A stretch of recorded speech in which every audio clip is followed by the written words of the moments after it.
Hello friends, സച്ചിനും രവിദിനും Chemmanur പോലെ നാളത്തെ വിശേഷങ്ങളിലേക്ക് അവരെ സ്വാഗതം ചെയ്യുന്നു. ഈ ചാനൽ ആദ്യമായിട്ട് കാണുന്ന ആരെങ്കിലും ചാനൽ ലൈക്ക് ചെയ്ത് സബ്സ്ക്രൈബ് ചെയ്ത് കാണാൻ വേണ്ടി ഒരു കൂടി ഓർമ്മപ്പെടുത്തിക്കൊണ്ട് വീട്ടിലേക്ക് കിടക്കാം. അങ്ങനെ നമ്മുടെ ക്യാഷ് എല്ലാ രീതിയിലും തിരിച്ചു കിട്ടിയിരിക്കുകയാണ്. അതായത് 3 ലക്ഷം രൂപ ശ്രുതി കൊണ്ട് കൊടുത്തു, അതുപോലെ 2 ലക്ഷം രൂപ അവിടുന്ന് തിരിച്ചു കിട്ടി. അതായത് കളഞ്ഞു പോയത് ക്യാഷ് ഇതിൻ്റെ ഡ്രോയ്ക്കകത്ത് തന്നെ ഉണ്ടായിരുന്നു, അലമാരിക്കകത്ത് തന്നെ ഉണ്ടായിരുന്നെന്ന് പറഞ്ഞ് അങ്ങനെ മേടിക്കുകയാണ്. ആ ക്യാഷ് അങ്ങനെ കിട്ടിയപ്പോഴത്തേക്ക് എല്ലാം കൊണ്ടും ഇപ്പം എല്ലാവരുടെയും കുറ്റവാക്ക് കേൾക്കുന്ന ഒരു വ്യക്തിയായിട്ട് മാറിയേക്കാണ് നമ്മുടെ ചന്ദ്രമതി. കാരണം എന്ന് പറഞ്ഞാൽ ആദ്യം പറയുന്നത് രേവതിയാണ് ക്യാഷ് എടുത്തതെന്നുള്ള രീതി പറഞ്ഞു കഴിയുമ്പോഴത്തേക്ക്, പക്ഷേ ഇതിപ്പം തിരിച്ചെടുക്കേണ്ട ആ വാക്കുകളെല്ലാം തിരിച്ചെടുക്കേണ്ട രീതിയിൽ വന്ന് നിൽക്കുവാണ് നമ്മുടെ ചന്ദ്രമതി. എല്ലാവരും മുമ്പ് ഇപ്പം വർഷ ചോദിക്കുന്നുണ്ട്, ശ്രീകാന്ത് ചോദിക്കുന്നുണ്ട്, അതുപോലെ സച്ചി, രേവതി ഇല്ല, പിന്നെ രവീന്ദ്രൻ, എല്ലാവരും ചോദിക്കുന്നുണ്ട്.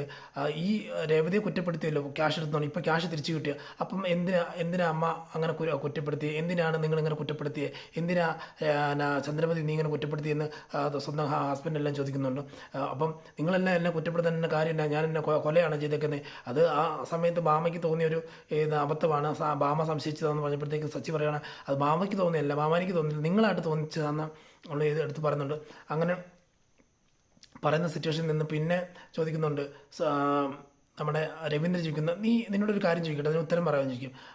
ഉത്തരം പറയാൻ കാര്യം ചോദിക്കാൻ പറയും. അപ്പം പറയുക, അന്ന് തന്നെ രേവതി വന്ന അന്നേ ദിവസം തന്നെ ഇവിടെ ഭക്ഷണം തരാൻ വേണ്ടി നമ്മുടെ ശ്രുതി അവിടെ വന്നായിരുന്നല്ലോ, അത് ശ്രുതി അവിടെ വന്നായിരുന്നു. അപ്പം ശ്രുതി വന്നപ്പോഴത്തേക്ക് എന്തുകൊണ്ട് ശ്രുതി എന്ന് നീ സംശയിച്ചില്ല, എന്തുകൊണ്ട് ശ്രുതി ഈ തെറ്റ് ചെയ്തിട്ടുണ്ട് എന്ന് നീ ഇതുവരെയായിട്ട് പറഞ്ഞിട്ടില്ല, എന്തുകൊണ്ടാണ് ഇതേ ചോദ്യം നീ അവളോട് ചോദിച്ചിട്ടില്ല എന്നുള്ളത്. എന്നിട്ട് ശ്രുതിയോടും വർഷയോടും ചോദിക്കുന്നുണ്ട്, മോളെ നിങ്ങൾ ഒന്നും തോന്നരുത്, ഞാനൊരു കാര്യം ചോദിക്കുന്നു, മറുപടി പറയണം.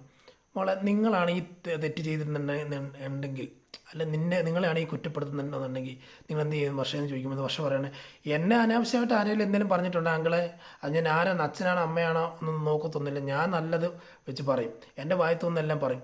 ആ രീതിയിലാണ് എൻ്റെ ഒരു സ്വഭാവം. കാരണം ഞാൻ ഒരു തെറ്റ് ചെയ്യാൻ ഉദ്ദേശിക്കുന്നില്ല, പക്ഷേ ഞാൻ തെറ്റ് ചെയ്തെന്ന് പറഞ്ഞു ഒരാൾ എൻ്റെ മേൽ കുറ്റ കേൾപ്പിക്കുകയാണെന്നുണ്ടെങ്കിൽ അതിനുള്ള പണി ഞാൻ കൊടുക്കും എന്നുള്ള രീതി പറയുവാണ്. അത് കഴിഞ്ഞാൽ ഇപ്പം രവീന്ദ്രൻ കണ്ടോ ഓരോ ആൾക്കാരെ മനോഭാവം കണ്ടോ, അതായത് രേവതി ആയതുകൊണ്ട് മാത്രം ഇങ്ങനെ പിടിച്ച് നിൽക്കുന്നത്, നീ മനസ്സിലാക്കണം എന്ന് രേവതി നമ്മുടെ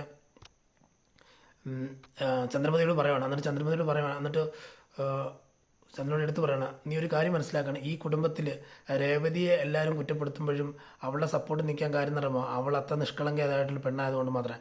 ഇനി അവൾ പാവപ്പെട്ട കുടുംബത്തിലെ പെണ്ണാണ്, അവൾക്കൊന്നും ഇല്ല എന്നുള്ള രീതിയിലുള്ള തോന്നലാണ് നിൻ്റെ മനസ്സിലുണ്ടെന്നുണ്ടെങ്കിൽ അവളെ സപ്പോർട്ട് ചെയ്യാനും അവളുടെ കൂടെ ജീവിതകാലം മുഴുവനും ഇവിടെ ഞാൻ ജീവിക്കുന്നുള്ള കാലം അവൾക്കൊരു പ്രശ്നം ഉണ്ടാകാൻ നോക്കാനും ഞാനിവിടെ ഉണ്ട് കേട്ടോ. അവളുടെ അച്ഛനില്ല എന്നുള്ള തോന്നൽ അവൾക്കോ വേറെ ആർക്കെങ്കിലും ഉണ്ട്, അതുകൊണ്ട് അവളുടെ മെക്കിട്ട് കയറാമെന്നുള്ള തോന്നലൊക്കെ ആർക്കുണ്ടെന്ന് പറഞ്ഞാൽ അതൊക്കെ നിങ്ങളുടെയൊക്കെ മനസ്സിലിരിക്കത്തുള്ളൂ, അതൊക്കെ എൻ്റെ അടുത്ത് നടക്കത്തില്ല എന്ന് പറയുമ്പോഴത്തേക്ക് രേവതി ഒന്ന് കൈകൂപ്പിയും കാലെ വീണൊക്കെ പറയുന്നുണ്ട്, അച്ഛാ വളരെ ഉപകാരം എന്ന് പറയുന്നുണ്ട്. അപ്പം പൊട്ടിക്കരയുമ്പോഴത്തേക്ക് സച്ചി പറയാണ്, അത് പിടിച്ചെഴുന്നേപ്പിക്കുകയാണ് രവീന്ദ്രൻ. അത് കഴിഞ്ഞാൽ പൊട്ടിക്കരയുമ്പോഴത്തേക്ക് എന്തിനാ മോളെ കരയുന്നതെന്ന് രവീന്ദ്രൻ ചോദിക്കണം. സച്ചി പറയണം, അച്ഛാ കരയട്ടെ അച്ഛാ, കരഞ്ഞ് ഞാൻ ആ വിഷമങ്ങളൊക്കെ തീരട്ടെ എന്ന് പറഞ്ഞു. ഇവിടുത്തെ പിന്നെ ശ്രീകാന്തും വർഷയും എല്ലാവരും ചേർന്ന് ആശ്വസിപ്പിക്കുന്നുണ്ട്.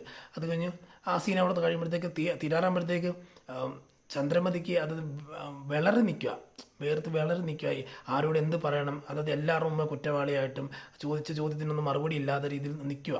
അപ്പം എല്ലാവരും ഇട്ട് ആളെ പന്താടുന്നുണ്ടെന്ന് നമുക്ക് മനസ്സിലായി. എന്നിട്ട് അടുത്ത സീൻ കാണിക്കുന്ന പറയുമ്പോൾ നമ്മുടെ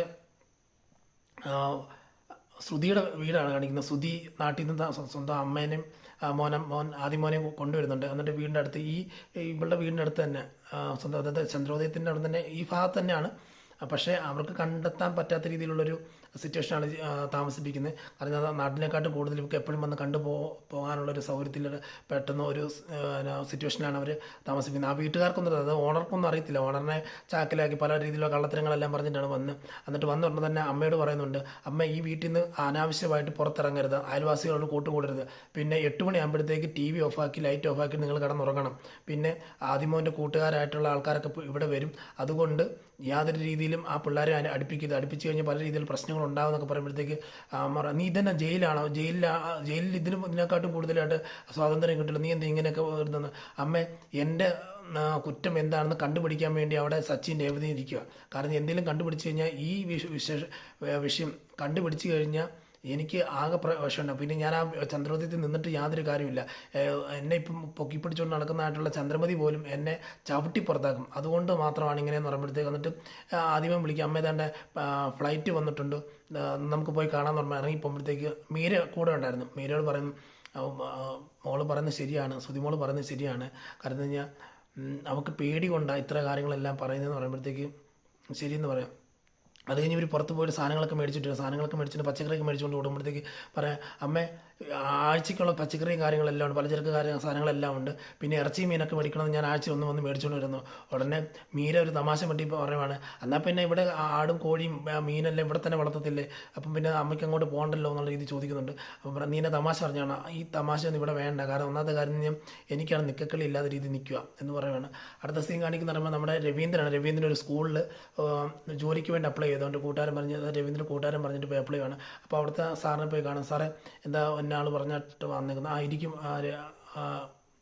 സാറേ എന്ന് പറഞ്ഞ് ഇരുത്തുക. എന്നിട്ട് പറഞ്ഞിട്ട്, സാറേ നിങ്ങൾക്ക് ആഴ്ച ഒരു ദിവസമേ വർക്കുള്ളൂ, കുറേ നാൾ കഴിയുമ്പോഴത്തേക്ക് നിങ്ങളെ സ്ഥിരപ്പെടുത്താനുള്ളൊരു കാര്യങ്ങൾ ഞാൻ നോക്കുന്നുണ്ട്, അപ്പോൾ ഇപ്പോൾ ഒരു ആഴ്ചയിൽ ഒരു ദിവസങ്ങളേ ഉള്ളൂ എന്ന് പറയുന്നുണ്ട്. അത് കുഴപ്പമില്ല സാറേ എന്നുള്ള രീതി പറഞ്ഞാൽ, അത് കഴിഞ്ഞ് അവിടെ നിന്ന് ഇറങ്ങി വരുമ്പോഴത്തേക്ക് നമ്മുടെ അടുത്ത സീൻ കാണിക്കുന്നത് നമ്മുടെ ഈ ആദിമോനെ ചേർക്കാൻ വേണ്ടി ശ്രുതിയും അമ്മയും ആദിമോനും സ്കൂളിൽ വരുവാണ്.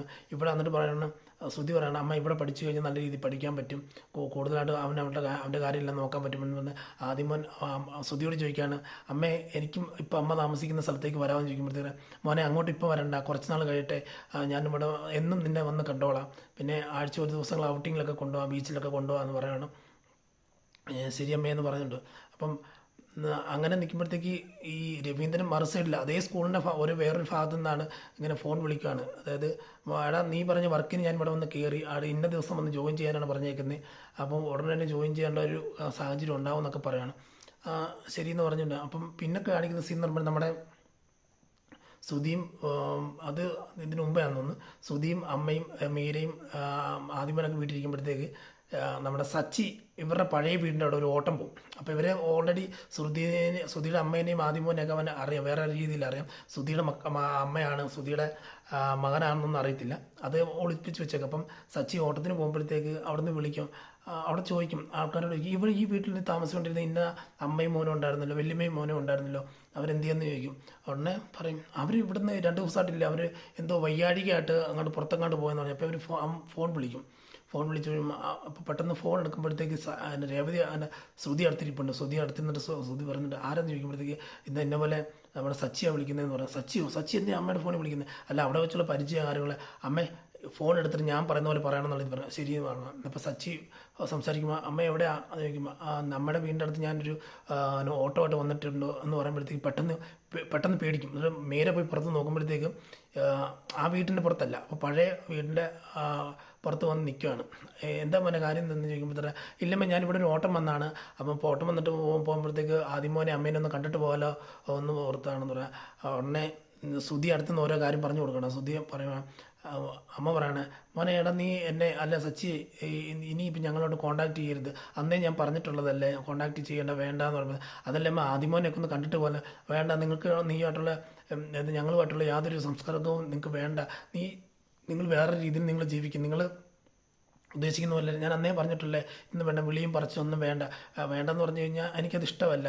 ഞങ്ങളുടെ മോക്കൊന്നും ഇഷ്ടമുള്ള കാര്യങ്ങളൊന്നുമല്ല, അങ്ങനെയുള്ള കാര്യങ്ങളൊന്നും ഇഷ്ടമല്ല, അതുകൊണ്ട് ഇത് നിർത്തുന്നല്ല, ഇനി മേലെ വിളിക്കരുത് സംസാരിക്കരുതെന്ന് പറഞ്ഞ് അങ്ങനെ സ്റ്റോപ്പ് ആക്കണം. ഉടനെ സച്ചി ഇത് കേട്ടിട്ട്, ഇതൊക്കെ തമിഴിൻ്റെ ഒരു ഡബ് വേർഷനാണല്ലോ നമ്മുടെ മലയാളത്തിൽ സെമിനിൽ പോകും. അപ്പം ആ തമിഴ് വേർഷനിലുണ്ട് ഇതൊക്കെ. അപ്പോൾ അതുപോലെ തന്നെയാണ് ഇവിടെ ഇപ്പം ഞാൻ പറഞ്ഞു വന്ന കഥ.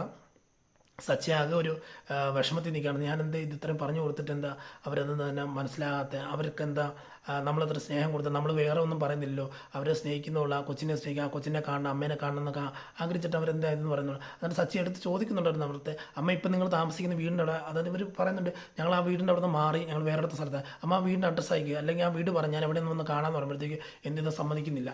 അത് കഴിഞ്ഞ് പിന്നെ ആ വിഷമിച്ചിങ്ങനെ നിൽക്കുമ്പോഴത്തെ അത് കഴിഞ്ഞ് പിന്നെ ചന്ദ്രോദയം കാണുക. ചന്ദ്രോദയത്തിൽ ഇങ്ങനെ നമ്മുടെ ശ്രുതി ഫ്രിഡ്ജിൻ്റെ അടുത്ത് നിന്ന് ഒരു ഫ്രിഡ്ജ് തുറന്ന് വെള്ളം അങ്ങോട്ട് എടുത്തുകൊണ്ടിരിക്കുമ്പോഴത്തേക്ക് പെട്ടെന്ന് സച്ചി അകത്തോട്ട് കയറി വന്നിട്ട്, രേവതി ഇവരെ ഒരു കാര്യം പറയാനുണ്ട് എന്ന് പറയാം. എന്താ സച്ചി ചേട്ടാന്ന് ചോദിക്കുമ്പോഴത്തേക്ക്, അതെ ഇന്ന് മറ്റേ അമ്മേനെയും അമ്മയുടെ വീടിൻ്റെ അടുത്ത് ഞാൻ ഓട്ടം പോയിരുന്നു. അവരുടെ പേര് എനിക്ക് ഓർമ്മയില്ലെന്നുണ്ട്.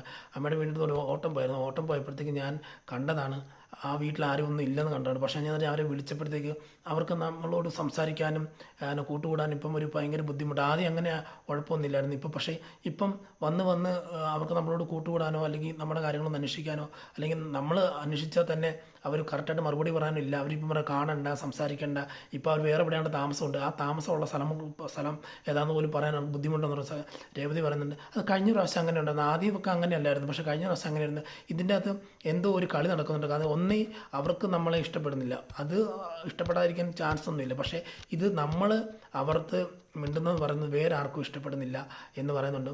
അപ്പം ഇത് കേട്ടോണ്ടിരിക്കുന്ന ശ്രുതിക്ക് ആദ്യം ഒരു സന്തോഷമൊക്കെ തോന്നും. കാരണം ഞാൻ ഈ ആദിമോനെയും അമ്മേനെയൊക്കെ സ്നേഹിക്കുന്ന രീതിയിലുള്ള സംസാരമൊക്കെ ഈ നമ്മുടെ സച്ചിൻ രേവതിയും പറയുമ്പോഴത്തേക്ക്, പക്ഷേ ഈ രണ്ടാമത് പറയുന്നുണ്ടല്ലോ, ഇത് ആർക്കും ഇഷ്ടപ്പെടുന്നില്ല, വേറെ ആർക്കും ഇഷ്ടപ്പെടാതെ ആരോ പറഞ്ഞു കൊടുക്കുന്ന വാക്കുകളാണ് സംസാരിക്കുന്നത്, അല്ലെങ്കിൽ അവർക്കൊക്കെ നമ്മളോട് നല്ല സ്നേഹമുണ്ടെന്നൊക്കെ പറയുമ്പോഴത്തേക്ക് അങ്ങനെ പറഞ്ഞൊരു സീനാണ് നമ്മൾ നിൽക്കുന്നത്. ഇന്നത്തെ വിശേഷം, അതായത് ഈ ഇന്നത്തെ വിശേഷം നാളത്തെ വിശേഷം ഇത്രയും കാണിക്കുമെന്ന് അറിയത്തില്ല, എന്നാലും പൂർത്തീകരിക്കുന്നു. നമുക്ക് തമിഴ് വേർഷനിൽ കണ്ടിട്ടാണ് ഞങ്ങൾ മലയാളത്തിൽ പറഞ്ഞത്. അപ്പം വരുന്ന ദിവസങ്ങളിൽ കൂടുതലായിട്ട് വിശേഷങ്ങൾ അറിയിക്കുന്നതെന്ന് പറഞ്ഞുകൊണ്ട് ഇന്നത്തെ വീഡിയോ ഇവിടെ പറയുന്നു. Signing off. Thank you.